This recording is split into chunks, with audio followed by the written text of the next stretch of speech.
नमस्कार दोस्तों। बहुत इम्पॉर्टेंट टॉपिक है सारे देश के लोगों के लिए और आप लोगों के लिए, क्योंकि बात तो पे कमीशन की है। तो बहुत लोग कहते हैं सानू की पे कमीशन का।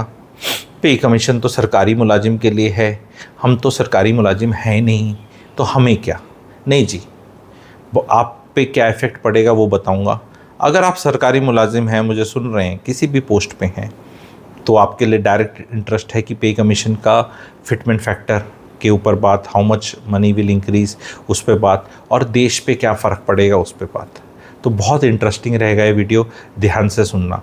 जो हमारे एम्प्लॉयज़ की यूनियन है और जो रिप्रेजेंटेटिव्स हैं, वो फिटमेंट फैक्टर में आप 3.5 तक का फिटमेंट फैक्टर माना जा रहा है। एक फिगर मैंने 3.83 की भी सुनी है।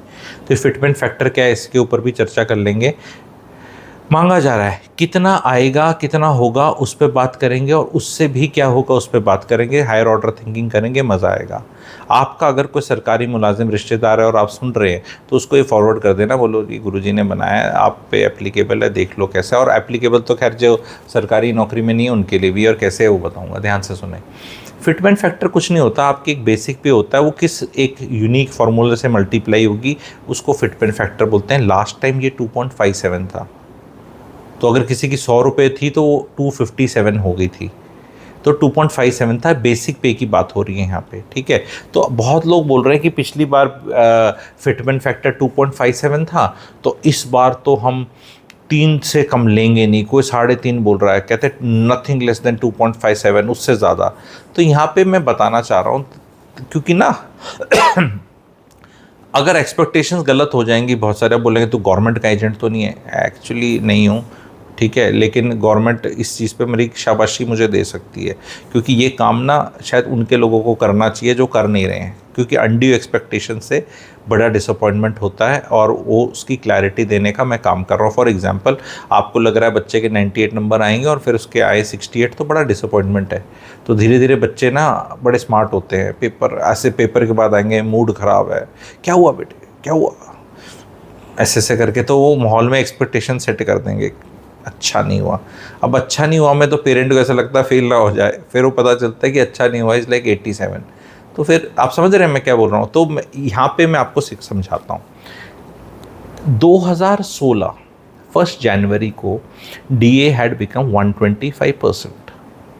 125% जब ये पे कमीशन आया था 7वां, तो यानी कि 100 रुपये पे 125 तो DA वैसे ही मिल रहा था मुझे, आपको, जिसको भी मिल रहा है, ठीक है।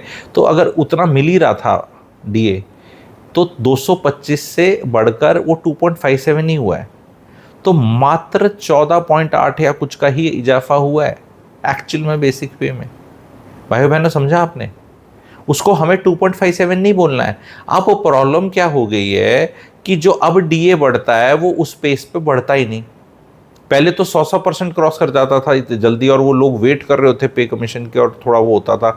2006 में तो पे कमीशन जब 2006 का 2008 सितंबर में आया था, तो त्राही त्राही मच गई थी, गरीबी हो रखी थी सरकारी मुलाजिमों की लाइफ में, एंड उस टाइम भी मिला था। तो अभी क्या है, अगर हम ये 14.8 का फॉर्मूला लगाएं कि भी अगर पहले 14.8 मिला था पिछली बार, तो इस बार 15% मिल जाएगा, है ना, 15 दे देंगे।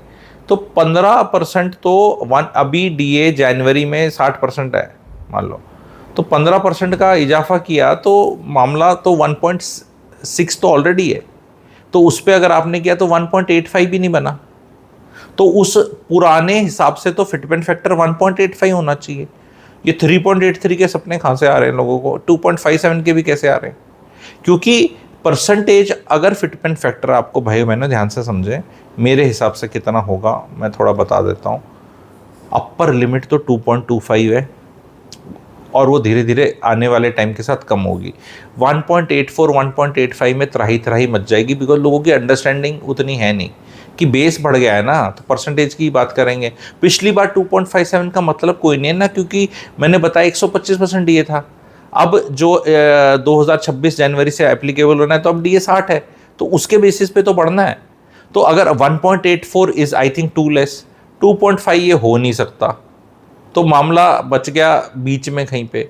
तो बीच में मैं अपनी अगर फिगर डालूँ तो 2.15 तो एक बेसिक एवरेज है, 2.15 से तो कहीं मामला आगे लिख लो, कहीं पे हो ही नहीं सकता, खजाने निकल जाएंगे, क्योंकि बहुत रिटायरमेंट वाले लोग हैं, पेंशनर्स हैं, उनको देना है, सेंट्रल गवर्नमेंट को देना है। सेंट्रल गवर्नमेंट के एम्प्लॉयज़ भी 50, 60, 70 लाख हैं।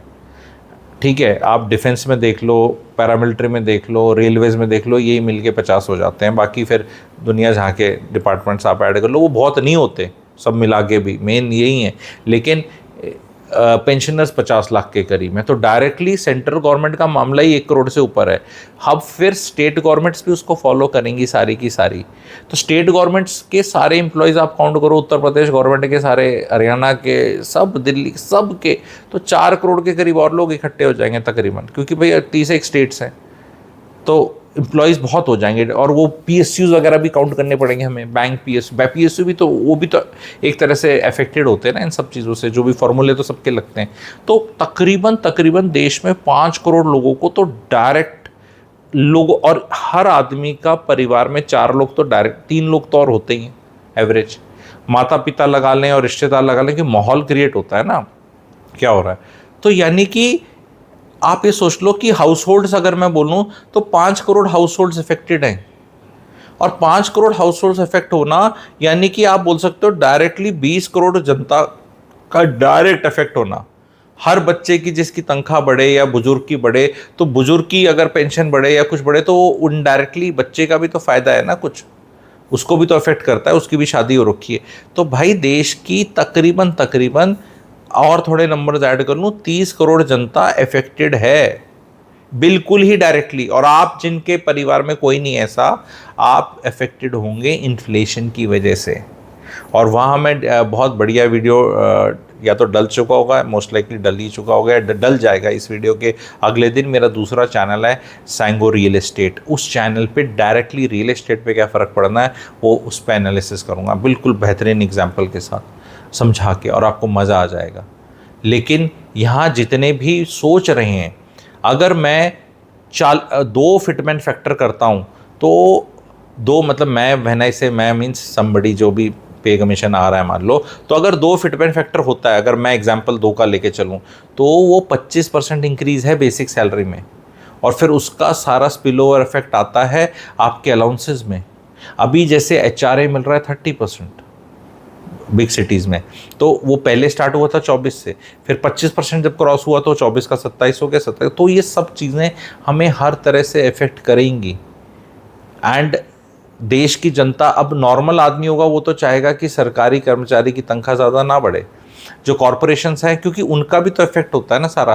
बिकॉज सी, अगर एक जिसे कहते हैं चपड़ासी, आई डोंट नो चपड़ासी इज़ अ डिसेंट वर्ड, कई बार लोगों को बुरा लग जाता है, पर चपड़ासी बोल सकते हैं ना, PN या जो भी आप MTS बोलते हैं।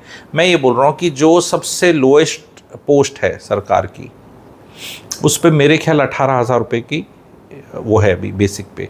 तो अगर ये इंक्रीज़ होती है और ये ओवरऑल बन के 50,000 हो जाती है, तो ये स्टार्टिंग पे, तो बहुत लोग IT के हैं जो कहेंगे अरे ये इसको 50 मिल रहे हैं, और जिसकी 10, 15, 20 साल सर्विस होगी, जिस इस पोस्ट पे जो लोग रहते हैं, उनको तो और लेवल बढ़ चुका होगा, उनकी तनख्वाहें 70, 80, 90 हज़ार हो सकती हैं। तो जो इंसान दफ्तर के अंदर थोड़ा सा साफ़ सफाई, पानी, चाय और प्रिंट आउट निकालना या कुछ इस तरह का, जो MTS मल्टी वो होता है ना, MTS एक सर्विस करिए, पहले अलग अलग वो रहती थी, उनने सबको उसमें डाल दिया, ठीक है। तो वो वाली जो पोस्ट पे जो इस तरह के काम करते हैं, अगर वो मान लो एट थोड़ी सीनियर पोजीशन है, 10-15 साल की सर्विस इनकी है, 75, 80, 90 हज़ार कमा रहे हैं, तो बहुत लोगों को लगेगा। फिर उससे फिर एकदम हो जाएगी भाई बोनांजा, क्योंकि न्यूज़ ऐसी आएगी, कर्मचारियों को बोनांजा। सरकार में लोगों को याद रखना है कि जो स्टार्टिंग होती है ना, वो बड़ी अच्छी लगती है और बड़ी सेफ सिक्योर लगती है, बट 20 साल की सर्विस वाला लूज़ आउट करता है। बाकी जगह आपको जब इंक्रीमेंट लगते हैं तो 10% तो लगता ही है, 15 भी लगता है, कि एक बार प्रमोशन हो जाए तो 20 भी। देखो नौकरी भी चली जाती है भारी, ये भी एक फैक्ट है, ज़रूरी नहीं कि बढ़े ही, पर सरकार में क्या सब चीज़ें जो सरक के चले।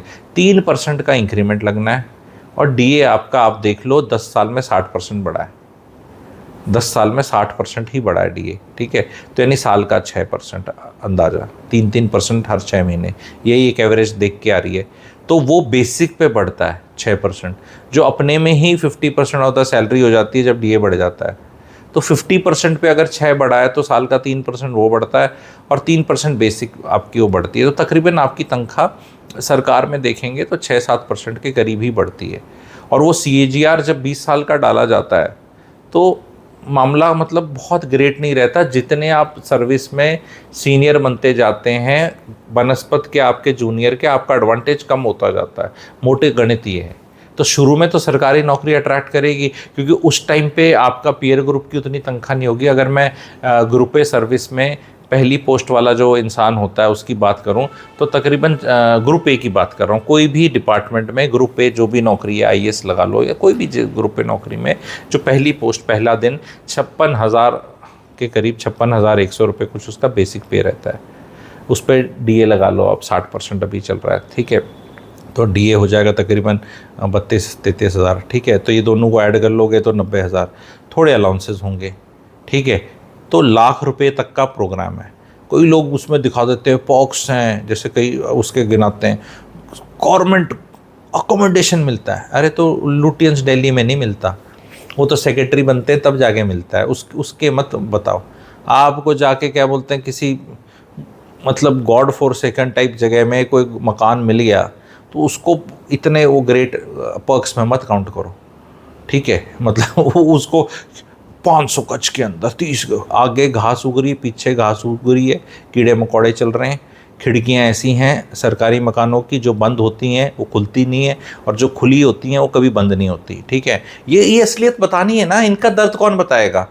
सरकारी मुलाजिमों की ये जो कोचिंग इंस्टीट्यूट हैं ये ऐसी ऐड करते हैं, सरकारी गाड़ी मिलती है, तो फिर BMW मिलती है, हाँ मिलती है, किसी चीफ सेक्रेटरी को मिलती होगी उसमें 35 साल की नौकरी करके, ठीक है। एक आदमी की देखी है मैंने इस लेवल पे भी, ठीक है, कि ले ली भाई मर्सिडीज़ ले ली, हैं ऐसी। वो आप बड़े उधर जाओगे ना capital city of A state के वहाँ पे सेक्रेटरीट में तो खड़ी मिलेगी, पर वो भाई साहब वो तो एक को मिल रही है, तुम्हें कौन सी मिल रही है, बोलेरो मिल रही है तुम्हें, ठीक है, या उसके इक्विवेलेंट या जो उस तरह की हैं, और वो तुम कौन सी लेके अपने घर लेके जा सकते हो। नहीं, मैंने देखा है लोग मिसयूज़ करते हैं। उस जहाँ जगह है वहाँ यूज़ करना भी मुश्किल हो रहा है, मिसयूज़ कहाँ से करेंगे आपको, ठीक है। तो कई बार क्या है ना, लोगों का चिढ़ना बहुत है, ऐसे कद्दू में तीर नहीं है, कोई ये सच नहीं बताता। सरकारी मुलाजिम तो बेचारा बोल नहीं सकता कि मैं मिसयूज़ नहीं करता या यूज़ करता हूँ, या आके देख लो। इट इज़ समथिंग लाइक ना, अभी कोई खाप पंचायत ने कुछ बोला था हरियाणा में कि ये लव मैरिज नहीं होने देंगे, तो लड़कियां ट्रोल कर रही हैं, ठीक है, कहते थारी मैरिज हो रही है। मतलब बहुत वो मेरे को तो बहुत अच्छा लगा, ठीक है। एक तो पता नहीं खाप पे भी अगर आप वीडियो चाहते हैं तो बता देना, कुछ कुछ ये बोलते रहते तो क्या उसको कैसे कंज्यूम करना है, ठीक है। तो फैक्ट ये है कि भाई सरकारी मुलाजिम ये जो पे कमीशन है, इसमें अगर आपको पेंशन मिलती है तो इस पे कमीशन के बाद VRS ले लेना, पहले बता रहा हूँ, जब भी आए उसकी अपनी तैयारी कर लो 2 साल में। सरकारी नौकरी सीख करना is a fruitless exercise in terms of monetary things and other thing. अगर आप इस पर क्लैरिटी चाहते हैं, अगर सपोज यंगस्टर्स हैं जो परीक्षा की तैयारी करते हैं, मैंने एक वीडियो बनाया था डॉक्टर्स का दर्द, पेन, इतने ज़्यादा व्यूज़ हैं और इतने प्यारे कमेंट है, जाके देख लो आप। और डॉक्टर्स ने लिखा है, कहते हैं गुरुजी हर बात आपने सही लिखी है, वो उन्हीं की बात करी है। मैंने बोला डॉक्टर बनो ही मत, मैं कहा किसी डॉक्टर से बात कर लो। आज मैं आपको बता रहा हूँ पे कमीशन में peanuts is something what you are going to get, that is you should prepare for it, but that peanuts themselves will be very inflationary, ये भी फैक्ट है। देखो 10 साल के बाद 15% तनख्वाह का बढ़ जाना कोनो बहुत ग्रेट चीज़ नहीं है। 15%, पिछली बार 15% बढ़ी थी, मजा ले किसी ने हल्ला मचाया था, 15 में खुश हैं। 2.57 अलग बात है, पर 2.25 तो ऑलरेडी था, मैंने बताया। तो अभी क्या है, अभी हद मारो 25% बढ़ा देंगे।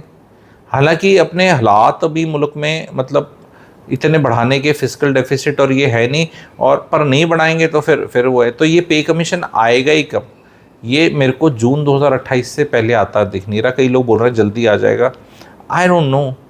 अगर ये बेकार ख़राब वाला सा ला रहे होंगे तो जल्दी ले आएंगे ताकि वो गुस्सा जल्दी ख़त्म हो जाए, ठीक है। अगर ये अच्छा वाला ला रहे हैं, अब वो इनके अच्छे की डेफिनेशन क्या है और आपके अच्छे की क्या है वो भी एक है। और यहाँ बड़ा विषय रहता है कि नीयत क्या है, कि फील गुड फैक्टर क्या है। ज़्यादा जल्दी ले आएंगे क्योंकि वो जो भी फील गुड फैक्टर होता है ना पे कमीशन का, वो 6-8 महीने तो रहता है, तनख्वाह बढ़ती है, उसके बाद फिर सबकी तनख्वाहें बढ़ जाती हैं। मेड वेड अपनी बढ़वा लेगी, दूध का बढ़ जाएगा, दूध वाला ले जाएगा, बाकी सब चीज़ें तो हैं। फिर कई लोग हमारे जैसे हैं वो स्कीम में सुना सुना के ऐसे पहले ही अब बोल रहे यार तू नहीं प्लीज़ ऐसे मत करो, आप लोगों का कहीं भाग जाओ सब्सक्राइबर छोड़ के कि तू ऐसे कर रहा है। सबका ख्याल लेके बता रहा हूँ, ठीक है। तो इन्फ्लेशनरी होना है, कैसे रियल एस्टेट को करेगा वो मैं रियल एस्टेट पर डाल दूंगा और बाकी चीज़ों पे भी डालता रहूँगा, और फिनेंस में आपको कैसे अप्रोच करना है वो भी मैं बताऊंगा। भाई गवर्नमेंट के अंदर जो फ़ायदे हैं वो फ़ायदे हैं जो हमें पता है, सिक्योरिटी ऑफ नौकरी, जिसके लिए लोग दीवाने हैं कि अब मैं फायर हो जाऊंगा, नहीं हो सकता, ठीक है। टेक्निकली बहुत रेयरिटी है, मतलब नहीं होते, ठीक है। अगर कुछ बेहुदे काम नहीं कर दो, गवर्नमेंट ऐसे नहीं कहती कि मुझे तेरी ज़रूरत नहीं है तो जा, है ना। बाहर कोई आप नौकरी छोड़ने से पहले कोई आपको इमोरल इलीगल काम करने की ज़रूरत नहीं है, आप वैसे भी निकाले जा सकते हैं। गवर्नमेंट में निकालने के लिए मतलब बहुत बहुत मेहनत करनी पड़ेगी, बहुत ज़्यादा मेहनत करनी पड़ेगी जो जिसको निकाला जा रहा है, मतलब बिल्कुल आप समझ पाते हैं। तो ये एक एडवांटेज है, लेकिन ये एडवांटेज ही बहुत बड़ा डिसएडवांटेज कैसे है। अगर आप इस पर वीडियो चाहते हैं और क्लैरिटी चाहते हैं, गवर्नमेंट जॉब्स पे अगर आप क्लैरिटी चाहते हैं तो GJ लिख दें, GJ, गुजरात की गाड़ी के नंबर होते हैं ना, GJ, ठीक है। GJ क्यों, गवर्नमेंट जॉब का शॉर्ट फॉर्म लिख दे कमेंट सेक्शन में कि यार हमें क्लैरिटी दे दो, मैं क्लैरिटी दे दूंगा जी। उसके बाद government jobs are excellent for some people, who are those people, उस पर क्लैरिटी मिल जाएगी। Government jobs are bad, extremely bad for some people, who are those people. So depending on who you are, consume that video like that and enjoy.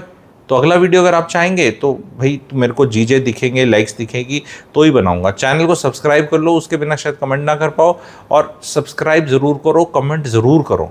Subscribe करते ही comment कर सकते हो आप, तो क्या सब्सक्राइब, आप unlimited number of channel subscribe कर सकते हो, कोई खर्चा नहीं है इसमें, सिर्फ ऐसे सब्सक्राइबर का बटन दबाना है आपको। तो उससे क्या होता है, कोई अच्छा वीडियो डलता है तो आपकी नोटिफिकेशन में आ जाएगा, नहीं तो ये उठा के रीलें ही आती रहेंगी आपके, ठीक है। इस पिक्चर के उस पिक्चर के, वो टॉक्सिक का गाना ऐसे और टॉक्सिक का वो उधर, और टाइम वेस्ट करते रहोगे। आप बोलोगे कि तुम्हें ये सब कैसे पता, तुम अपना टाइम, मेरे कई वो है ना फ़ोन में देखता रहता हूँ, इसमें मैं कोई एल्गोरिदम नहीं लगाता, इसमें मैं कुछ यहाँ लाइक करता हूँ तो मैं देखता रहता हूँ कि ये वर्क कैसे करता है। इतना रिसर्च करना पड़ता है आप लोगों के लिए, ठीक है। टॉक्सिक के टॉक्सिक गाने देखने पड़ते हैं, ठीक है, और ऐसे नफ़रत की निगाहों से ये क्या कर रहे हैं टाइप्स, ठीक है। तो आप लोगों के लिए करना पड़ता है कि पता चले कि चल क्या रहा है, ठीक है। तो चैनल को लाइक करें, सब्सक्राइब करें, ये वीडियो कैसा लगा बताएं, एंड 2 सब्सक्राइबर और बढ़ा दें प्लीज़। एंड कमेंट सेक्शन में प्लीज़ GJ लिखें, बिकॉज हो सकता है आपका बच्चा उस उम्र में आ रहा हो जब आपको कॉल लेना है एज ए पेरेंट, कि parent also has to take a call ना, कि बच्चा कब तक तैयारी करेगा, क्या करेगा, पेरेंट कौन है, बच्चा कौन है, विल डिफाइन क्या करना है। एंड बहुत प्रैग्मेटिक, अच्छा, नुआंस्ड, बढ़िया वीडियो बनाऊँगा मैं, एंड पूरी क्लैरिटी मिलेगी आपको, ठीक है। तो प्लीज़ लाइक कर लें, 2 सब्सक्राइबर ऐड करें। Thank you very much.